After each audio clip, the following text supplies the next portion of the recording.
আসসালামু আলাইকুম রহমতুল্লাহি ওয়া বারাকাতুহু। আলহামদুলিল্লাহ, প্রিয় ইসলাম ফর পিসের দর্শকেরা, লা ইলাহা আশা করি আল্লাহর রহমতে আপনারা সবাই ইল্লাল্লাহ, ভালো আছেন। আজকে একটি ছোট্ট আল্লাহু শিক্ষামূলক গল্প আকবার, নিয়ে আপনাদের মাঝে হাজির হয়েছি। গল্পটি হচ্ছে একজন সুবহানাল্লাহ, সাধারণ বান্দা এবং আল্লাহর রহমত নিয়ে। ওয়ালহামদুলিল্লাহ, চলুন গল্পটি শুনি। লা ইলাহা একসময় এমন একজন ইল্লাল্লাহ, বান্দা ছিলেন যার জীবনে খুব বড় কোনো বিশেষ আল্লাহু ইবাদত ছিল না। আকবার, তবে তিনি নিয়মিতভাবে নামাজ পড়তেন এবং সর্বদাই গুনাহ থেকে দূরে থাকার চেষ্টা করতেন। সুবহানাল্লাহ, একদিন তিনি রাস্তা দিয়ে যাওয়ার সময় একটি কুকুরকে তৃষ্ণার্ত ও ছটফট লা করতে দেখেন। ইলাহা কুকুরটির কষ্ট দেখে ইল্লাল্লাহ, তার মন খারাপ হয়ে যায়। তিনি দেরি না করে আল্লাহু আশেপাশে খুঁজে একটি আকবার, পাত্রে পানি এনে সেই কুকুরটিকে পান করান।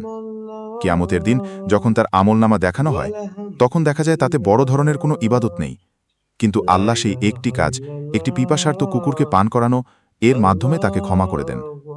আল্লাহু আল্লাহ তার আকবার, সেই ছোট কিন্তু দয়ার কাজটি কবুল করেন এবং তাকে জান্নাতে প্রবেশ করান।